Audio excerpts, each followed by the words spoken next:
Notice. I already showed you my ID. You fit the description of a shoplifter. Turn around, sir. I'm paying for my groceries. You're making a mistake, officer. I said turn around. Don't make this harder than it I'm a needs to Navy be. SEAL. You don't want to do this. I don't care if you're a damn astronaut. You're being detained. Sir, relax your arm. The dairy aisle was almost silent that Tuesday evening, with only the refrigerator's low hum filling the nearly empty supermarket. Marcus Webb was only there for milk and eggs before going home after a long day. He was dressed simply in a black t-shirt and khaki pants, nothing that would draw attention. But to the police officer who had just stepped into the same aisle, something about Marcus seemed off. Not what Marcus was doing, but simply who he was. What unfolded over the next 7 minutes was captured in high-definition video by the supermarket's security cameras. The brutal assault, the blatant lies, the arrogance of a man who thought his badge gave him the right to do whatever he wanted. And when the truth about who Marcus really was finally came to light, the officer realized he had made the biggest mistake of his career. The video would spread across the internet like wildfire, reaching millions of views within hours, and every frame of that footage would be the undeniable proof that would destroy one man's life and validate another's struggle.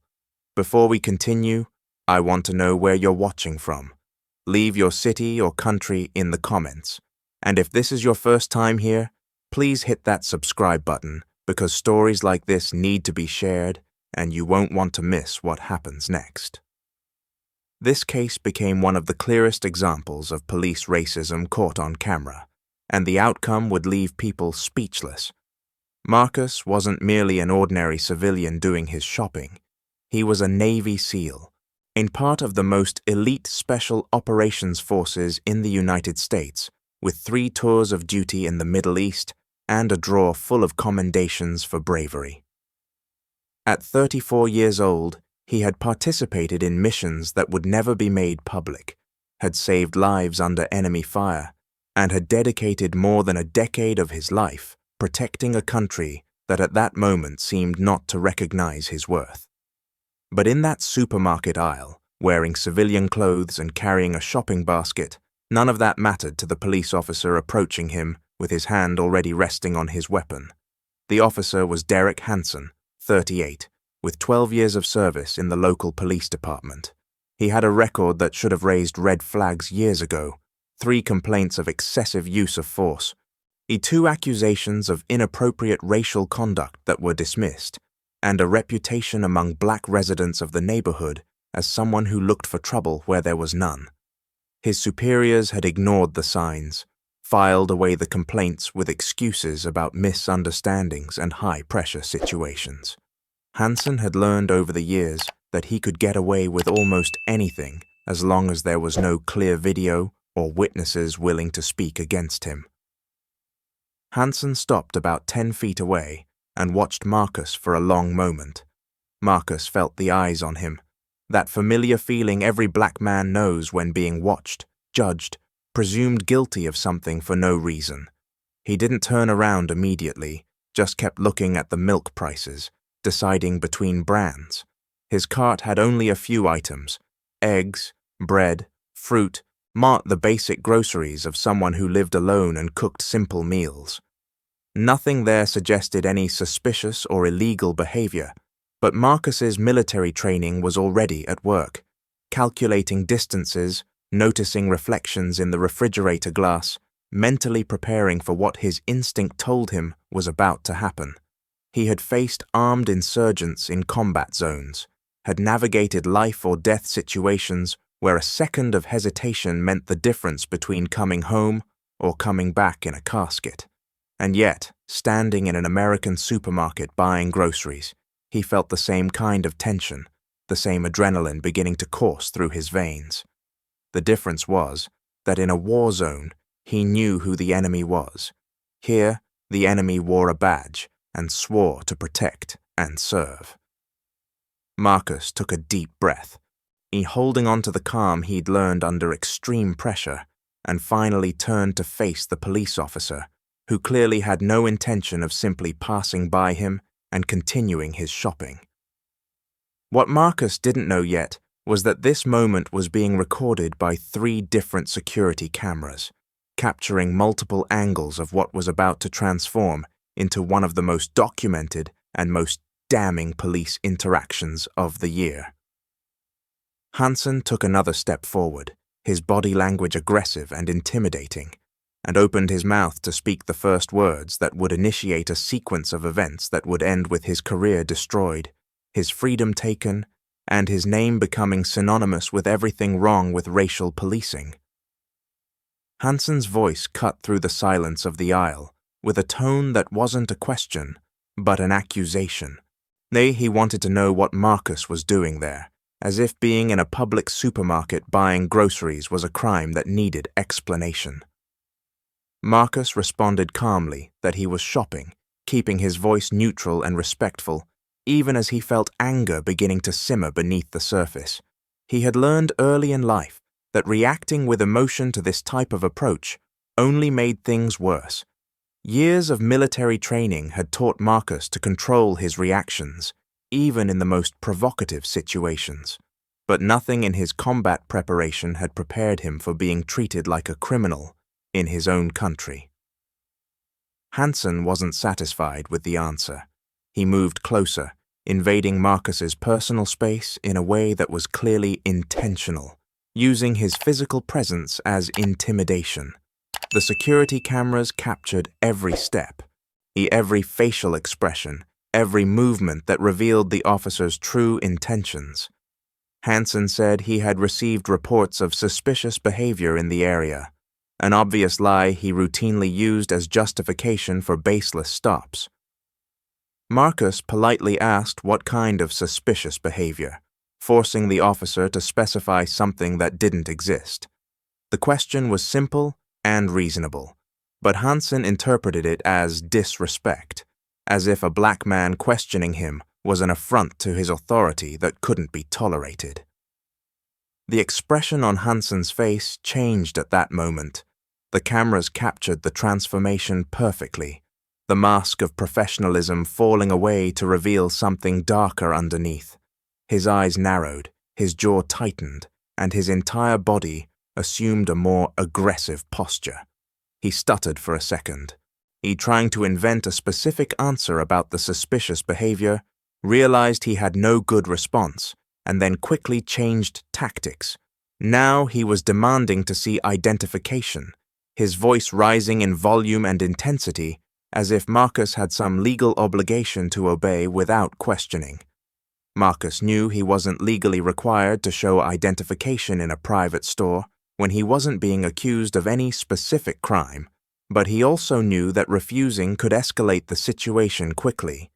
He had seen too many videos of police encounters that ended in violence because someone exercised their constitutional rights at the wrong time with the wrong officer. After a deliberate pause that left Hansen visibly irritated and impatient, Marcus slowly reached for his back pocket to get his wallet. The movement was calculated, deliberate, keeping his hands always visible and moving in exaggerated slow motion to avoid any allegation that he was trying to reach for a weapon or represented some kind of threat. But Hansen interpreted that slow, careful movement as defiance, as if Marcus was deliberately mocking him by moving so slowly. His hand moved quickly closer to his gun, fingers grazing the grip, and he aggressively ordered Marcus to keep his hands where he could see them. Marcus froze instantly, his hand halfway to his pocket, his body completely still, and calmly explained in a loud, clear voice that he was just getting his identification as requested. The contradiction was absurd and was being captured on video from multiple angles. Hansen demanded ID and then reacted with potentially lethal hostility when Marcus tried to provide it. But this was exactly the kind of impossible trap that black people constantly faced in encounters with police. Damned if they complied, and damned if they didn't. Other shoppers began appearing in the aisle, drawn by the obvious tension in Hansen's voice echoing through the store. An elderly woman with white hair stopped her cart a few yards away, watching the scene unfold with growing concern and confusion. She couldn't understand why a police officer was treating someone who was obviously just shopping with such aggression. A young couple, white and in their 20s, positioned themselves close enough to clearly hear every word being said, their faces showing growing shock as they realized they were witnessing a classic example of racial profiling happening right in front of them. Hansen noticed he had an audience now, multiple witnesses watching his every move, and instead of backing down or moderating his behavior, he felt even more pressured to assert his authority. In his mind, backing down now would be admitting he was wrong, would be showing weakness in front of civilians. So he felt compelled to prove he was in control of the situation, that his actions were justified, that Marcus really was a threat or a criminal who deserved this treatment. It was the twisted logic of someone who had learned he never had to admit error, that the badge meant never having to say you were wrong. Marcus finally managed to take his wallet completely out of his pocket, moving even slower now that he knew he had witnesses, and offered his driver's license to Hansen with his hand extended and fingers completely visible. The officer grabbed it roughly, snatching it from Marcus's hand with unnecessary force, and examined it for an excessively long time, as if expecting to find something wrong with it. He checked the name 3 times, studied the photo, compared the address to his current location, looking for some discrepancy he could use as an excuse to continue the harassment. When he found nothing wrong with the identification, Hansen, instead of simply returning it and moving on like any reasonable officer would, he began asking more questions. Where exactly Marcus worked, why he had chosen to shop at this specific supermarket instead of one closer to his registered address, if he had any kind of criminal record, if he had ever been arrested before. Each question was more invasive than the last, each one designed not to obtain legitimate information, but to humiliate and diminish Marcus in front of the witnesses, who now watched in shocked silence, unable to believe what they were witnessing. Marcus answered every question with forced patience, explaining that he worked as a security consultant, a half-truth that protected the classified nature of his real work. He didn't mention the Navy SEALs, didn't reveal that he spent his days planning operations that saved lives and protected national interests. To Hansen, he was just another black man who needed to justify his existence in a neighborhood the officer apparently thought didn't belong to him. The elderly woman watching finally spoke up, her voice trembling slightly as she asked the officer if this was really necessary, if he couldn't see that the young man was clearly just shopping. Hansen turned to her with an expression that silenced any further objection. He said he was doing his job, keeping the community safe, and that she should move along if she didn't want to get involved. The implied threat was clear. Questioning his authority meant potentially becoming his next target.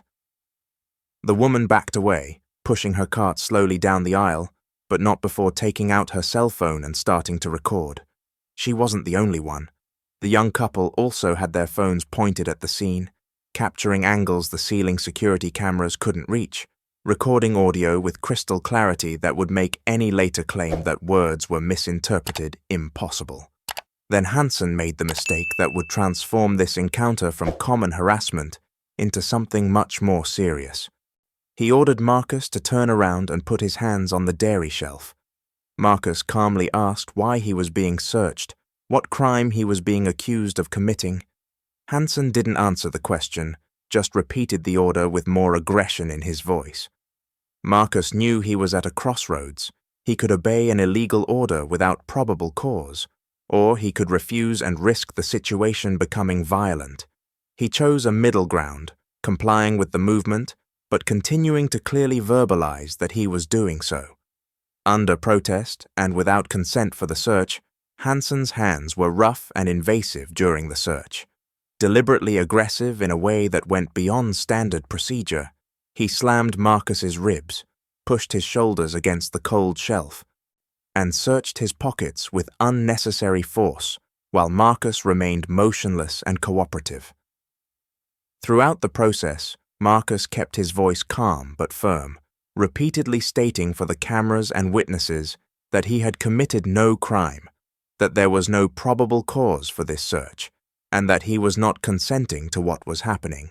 He was creating a verbal record that would correspond perfectly to what the cameras were capturing visually. Hansen found nothing during the search because there was nothing to find. No weapon, no drugs, no evidence of any criminal activity. Just a wallet, a cell phone, car keys, and a piece of paper with a shopping list. The lack of anything incriminating should have ended the encounter immediately. Should have made Hansen realize he had made a mistake and back down. But instead, the frustration of finding nothing to justify his actions only made him angrier. He grabbed Marcus's arm and spun him roughly to face him again, his fingers squeezing hard enough to leave marks that would be photographed later as evidence. It was at this moment that the situation definitely crossed the line from harassment to physical assault. Hansen shoved Marcus against the shelf with both hands, making dairy products fall and scatter across the floor. The impact made Marcus hit his head against the metal shelf with a sound that echoed through the aisle and made the witnesses gasp audibly. Marcus didn't fight back, didn't raise his hands in defense, didn't make any movement that could be interpreted as aggressive. His military training screamed at him to react, to neutralize the threat. But his civilian mind knew that any movement could be used as justification for Hansen to escalate the violence even further or even use his weapon. The officer yelled in Marcus' face that he needed to learn some respect, that people like him needed to understand their place. The words were captured perfectly by multiple cameras and cell phones, the racist tone impossible to deny or reinterpret. Marcus looked directly into Hansen's eyes and calmly asked if the officer was finished, if he was free to leave now that the illegal search had found nothing. Marcus's calm seemed to enrage Hansen even more, as if Marcus's refusal to be intimidated or humiliated was the greatest offense of all. Hansen pushed Marcus again, this time with enough force to make him stumble backward and nearly fall. It was then that something changed in the atmosphere of the aisle. The young man from the couple who was recording shouted that this was assault, that they were filming everything. Another shopper, a middle-aged man who had stopped to watch, said loudly that he was going to call the police to report an officer attacking or someone without reason. The irony of calling the police about the police wasn't lost on anyone, but it represented a critical shift. Hansen was no longer the only authority present. He now had multiple witnesses willing to intervene verbally and document his crimes. Hansen's expression changed when he realized he had lost control of the narrative. He looked around at the cell phone cameras pointed at him, at the faces of witnesses showing shock and condemnation. And something in his eyes revealed that he knew he had gone too far. But it was too late to back down, too late to make it seem like all of this had been a reasonable misunderstanding.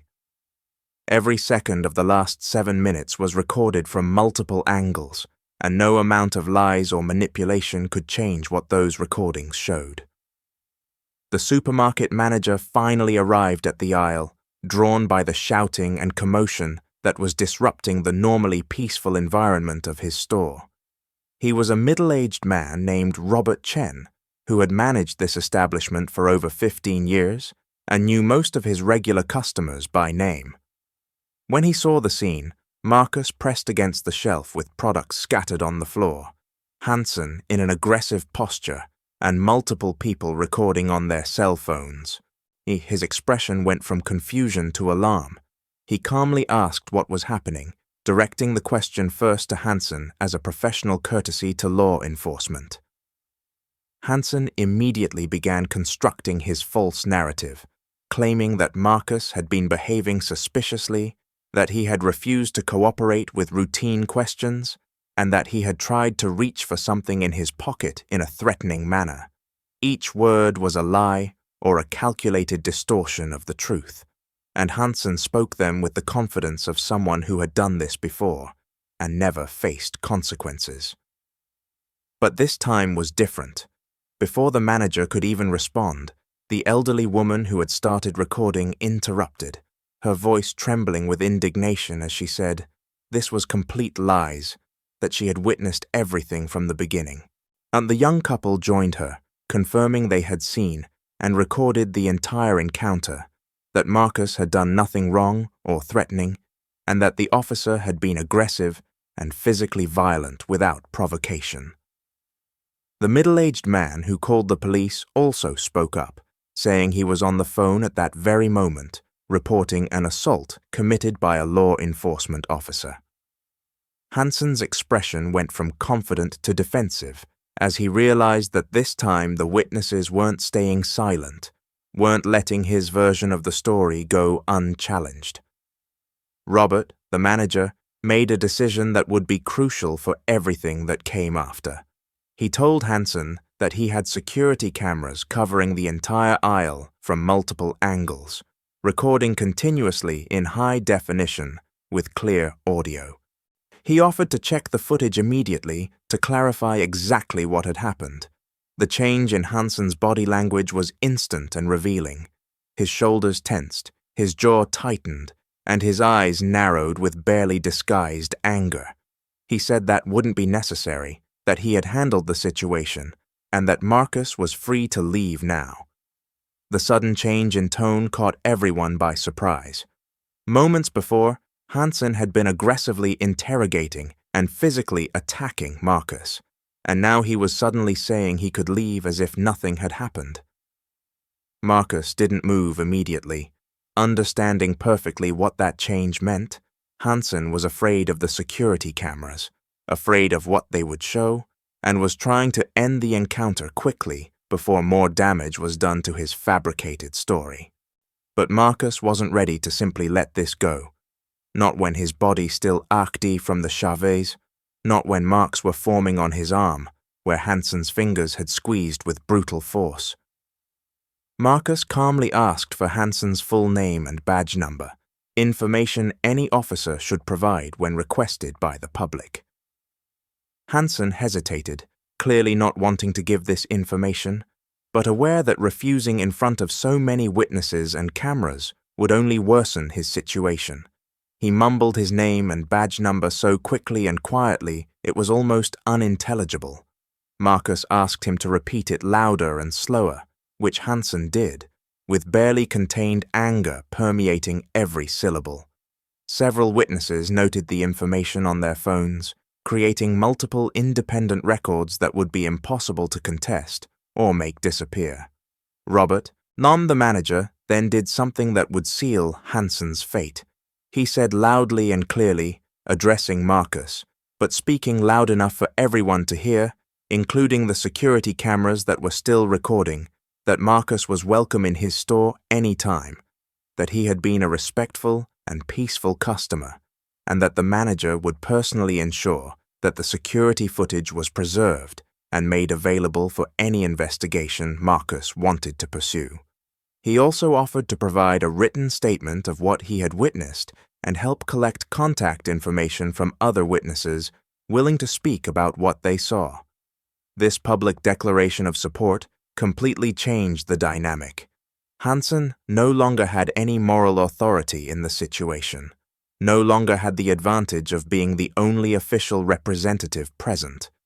The manager of a respected business had essentially taken Marcus's side against a police officer, a move that required considerable courage, but that Robert clearly felt was necessary given what he had witnessed. Other witnesses began introducing themselves to Marcus, offering to send their video recordings, give their phone numbers for future statements, and express their shock and support. Hansen realized he had completely lost control of the situation. He tried one last time to reassert some authority, telling Marcus that if he had just cooperated from the beginning, none of this would have happened, victim blaming in a way that made several witnesses shake their heads in disbelief. Marcus responded with a calm that was far more powerful than any shouting could be, saying that he had cooperated completely, that he had committed no crime, and that the only person who had broken the law in that aisle was the officer who was now trying to escape the consequences of his actions. The tension in the air was palpable as everyone waited to see what Hansen would do next. For a moment, it seemed he might try to arrest Marcus on some fabricated charge. Contempt of cop or resisting arrest, perhaps vague accusations that officers frequently used when they wanted to retroactively justify their actions. But with so many cameras, recording with the store manager clearly on Marcus's side, and with witnesses willing to contradict any lie he tried to tell, even Hansen had to recognize that making any additional moves would only dig a deeper hole for himself. Within a week, the criminal complaint was filed not through the police department that had spent years protecting Hansen, but directly with the district attorney's office, which was under intense public pressure to act. The prosecutor, a woman named Sarah Mitchell, who had campaigned on promises to reform how police misconduct cases were handled, had no choice but to take the case seriously, given the video evidence that had already been seen by hundreds of thousands of people. Hansen was formally charged with assault under color of authority, oppressive official conduct, and civil rights violations, charges that carried the possibility of years in prison if convicted. The police department, realizing it could no longer defend the indefensible without completely destroying its public credibility, placed Hansen on unpaid administrative leave while the criminal case moved forward.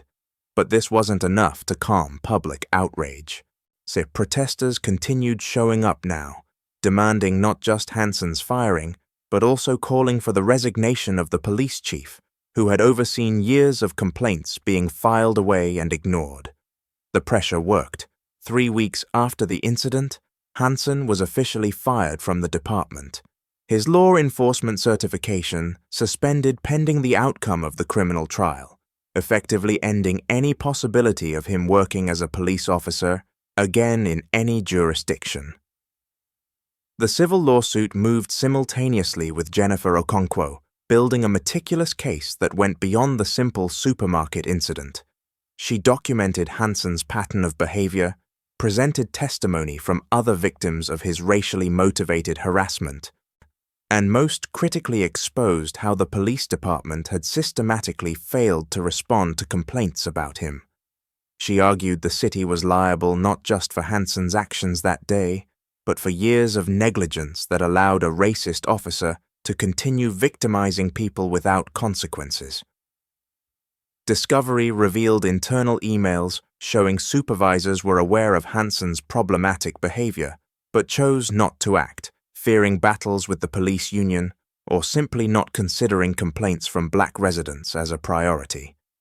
Hansen's criminal trial began 6 months after the incident and was one of the most one-sided things the courthouse had seen in years. The prosecution presented the security footage and witness videos, which spoke for themselves with devastating clarity. Witnesses took the stand and described exactly what they had seen, their accounts remaining consistent under cross-examination because they were simply telling the truth the cameras had already confirmed. Marcus testified with the same calm he had demonstrated during the incident itself, refusing to be provoked by Hansen's defense, which tried desperately to paint him as somehow threatening or uncooperative. Ergo, Hansen's defense strategy collapsed quickly when his own attorney realized he had nothing to work with. He tried arguing Hansen had felt threatened by Marcus's physical size, but this was demolished when the prosecution pointed out Marcus was literally shopping with a list in his hand when approached. They tried suggesting Marcus's tone was disrespectful, but audio recordings showed Marcus being polite and respectful, even as his rights were being violated. They tried framing the physical schwiez as standard containment techniques, but use of force experts testified there was no legal justification for any physical force to be used against someone who was completely cooperative and posed no threat. The jury deliberated for less than 3 hours before returning with guilty verdicts on all charges.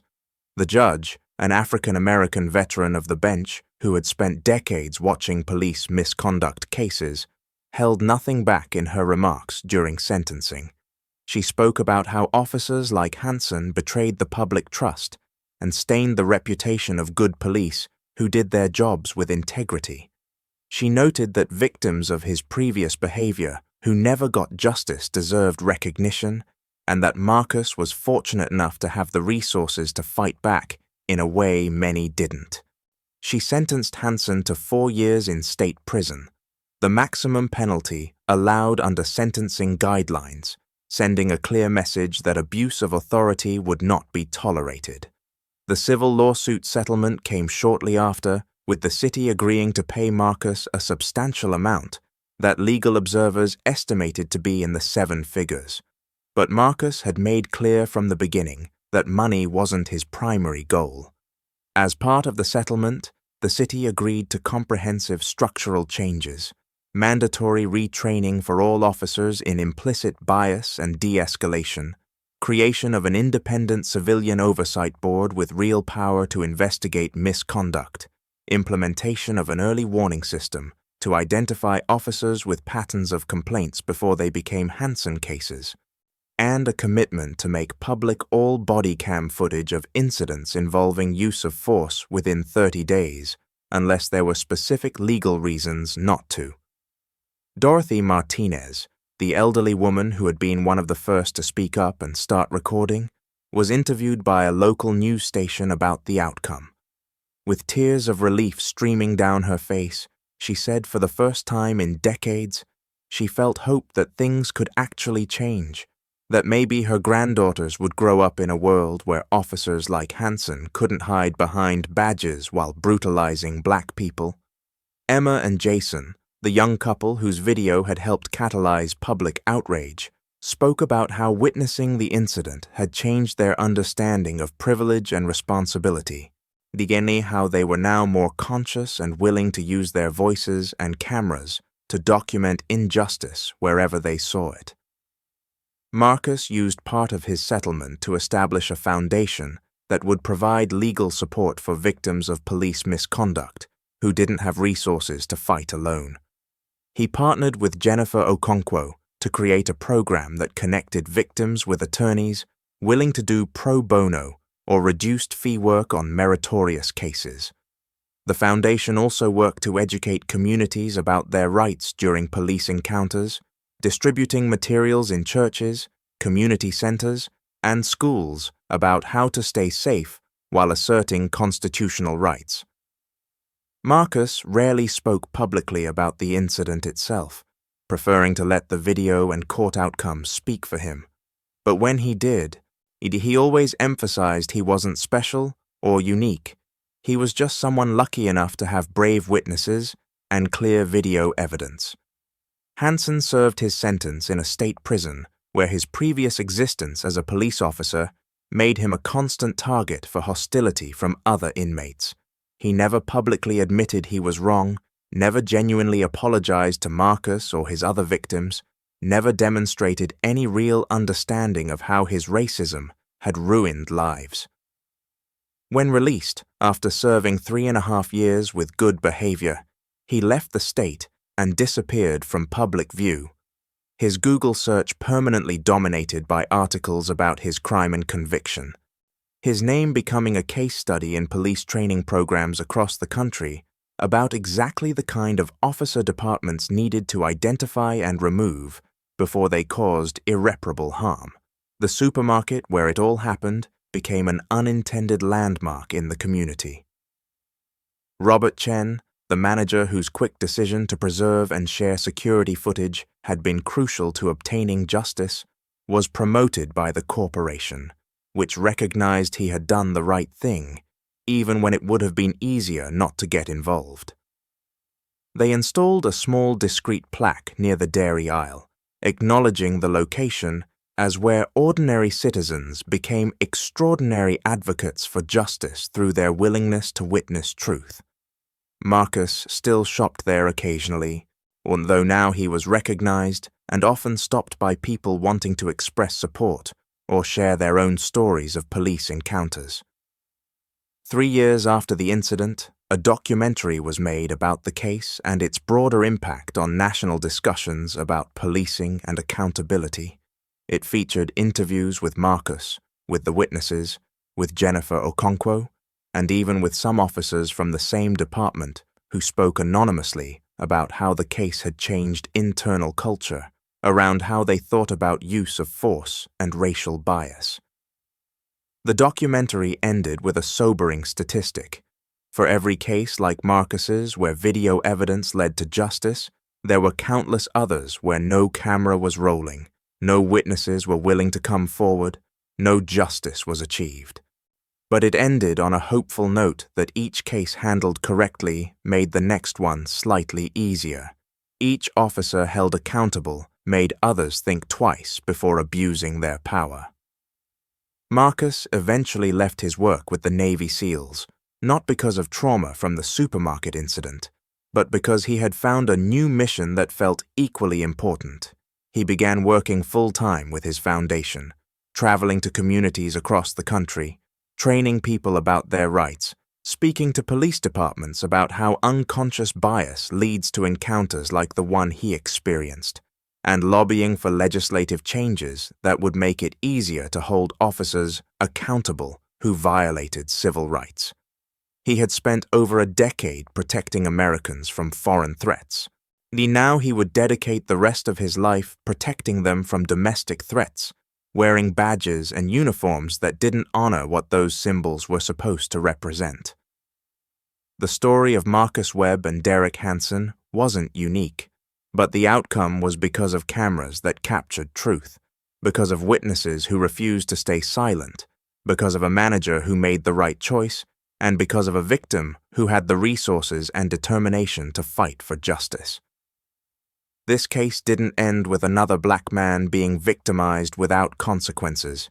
It ended with a racist officer in prison, with policy changes implemented with a foundation created to help others, and with a message sent that even the flawed system could sometimes work when ordinary people refuse to accept injustice as inevitable. Hansen finally backed away, in taking a few steps back and trying to compose his expression into something resembling professional calm, but his eyes betrayed the panic he felt beneath the surface. He muttered something about having other calls to attend to and began to move away from the aisle, but not before casting a threatening look at Marcus that was captured perfectly by the cameras still recording. It was the look of someone who knew he had made a terrible mistake, but still wasn't ready to accept responsibility. The look of a man who blamed his victim for having the audacity not to bow before abuse of authority. Marcus remained motionless until Hansen was completely out of sight, his body finally relaxing from the tension he had maintained throughout the encounter. As soon as Hansen disappeared, the witnesses gathered around Marcus with genuine offers of help and expressions of outrage at what they had witnessed. The elderly woman who introduced herself as Dorothy Martinez had tears in her eyes as she apologized repeatedly, as if somehow it was her fault this had happened. She said she had lived in that neighborhood for 40 years and had never seen anything so blatantly unjust and racist happening so openly. The young couple, Emma and Jason, were already uploading their videos to multiple social media platforms with detailed captions explaining what they had witnessed, tagging racial justice activism accounts and local civil rights organizations. Robert, the manager, took Marcus to his office in the back of the store to properly document the incident away from other shoppers. He offered water, ice for the bruise that was forming, in where Marcus's head had hit the shelf, and a private place to sit and process what had just happened. As Marcus drank water with hands that were finally beginning to tremble now that the adrenaline was wearing off, Robert was already making calls. First to the police department to file a formal complaint against Hansen, and then to his corporate office to inform them about the incident and ensure that the security footage was properly preserved and protected against any attempts at tampering or deletion. The footage was even more damning than anyone could have imagined. 3 different cameras had captured the complete encounter with crystal clarity, showing every shove, every expression of anger on Hansen's face, every moment of Marcus's respectful calm, in contrast to the officer's aggression. The audio picked up every word, including Hansen's racist statements about people like Marcus needing to learn their place. There was no ambiguity, no room for alternative interpretation, no way for Hansen to argue he was just doing his job or that he had felt threatened. The cameras showed an innocent black man being harassed, assaulted, and humiliated by a police officer, motivated by nothing but racial prejudice. Marcus finally allowed his own emotions to surface, now that he was in relative privacy. He didn't cry, but his voice trembled slightly when he explained to Robert that he had served his country for over a decade, that he had risked his life countless times on missions overseas, and yet a police officer had treated him like a criminal for buying milk in a supermarket. Robert listened in silence, his own face showing the anger and frustration he felt at the injustice he had witnessed. When Marcus casually mentioned he was a Navy SEAL, Robert was visibly shocked, the brutal irony of the situation hitting him with full force. In the following hours, videos of the incident began spreading across the internet with impressive speed. Emma and Jason's recording reached 10,000 views in the first 2 hours, 50,000 by the end of the day, and was well on its way to 1 million before the week was over. The comments were almost universally outraged and supportive of Marcus, with people sharing their own experiences of racial profiling and applauding the witnesses for not staying silent. Local civil rights organizations began reaching out offering free legal representation and support. Attorneys specializing in police misconduct called offering their services, recognizing this was exactly the kind of case with irrefutable evidence that could set important precedents. The police department initially tried their standard response, a generic statement saying they were aware of the incident and would conduct a full internal investigation. But the public pressure was immediate and intense. People didn't want an internal investigation that historically resulted in nothing more than paid leave and eventually the officer returning to work as if nothing had happened. They wanted real consequences, real accountability, and were willing to maintain the pressure until they got it. Protests were organized outside the police station, not large demonstrations, but persistent groups of concerned citizens holding signs and demanding Hansen be fired and criminally charged. Local media picked up the story when the videos became impossible to ignore. Investigative reporters began digging into Hansen's history and discovered what the black community had known for years. This wasn't an isolated incident, but part of a pattern of behavior the department had consistently ignored or minimized. Previous complaints that had been filed away were re-examined in new light, with previous victims now feeling empowered to speak publicly about their experiences now that they had video evidence that they weren't exaggerating or being too sensitive. A woman named Tasha Williams came forward describing how Hansen had stopped her while she was walking home from work 2 years earlier, in subjecting her to 20 minutes of humiliating interrogation without cause before finally letting her go with a warning to not cause trouble in the neighborhood. Marcus, meanwhile, sought medical attention to document his injuries, even though they were relatively minor. The bruises on his arm, where Hansen had squeezed, the small contusion on his head from the impact with the shelf, everything was photographed and documented by medical professionals who could testify about the nature of injuries consistent with physical assault. He also sought out a civil rights attorney named Jennifer Okonkwo, a black woman who had built a formidable reputation representing victims of police misconduct, and who saw in Marcus's case not just a client, but a cause that could force real systemic changes. Jennifer reviewed all the evidence, the security footage, then the cell phone videos from witnesses, the written statements, Hansen's history, and told Marcus without any ambiguity that he had one of the strongest cases against police misconduct she had ever seen. The video evidence was so clear, so incontestable, that there would be no way for the department or the city to dodge responsibility. She recommended a dual strategy, a criminal complaint against Hansen for assault under color of authority and a civil lawsuit against both Hansen personally and the police department for civil rights violations, excessive use of force, and failure to properly train and supervise their officers.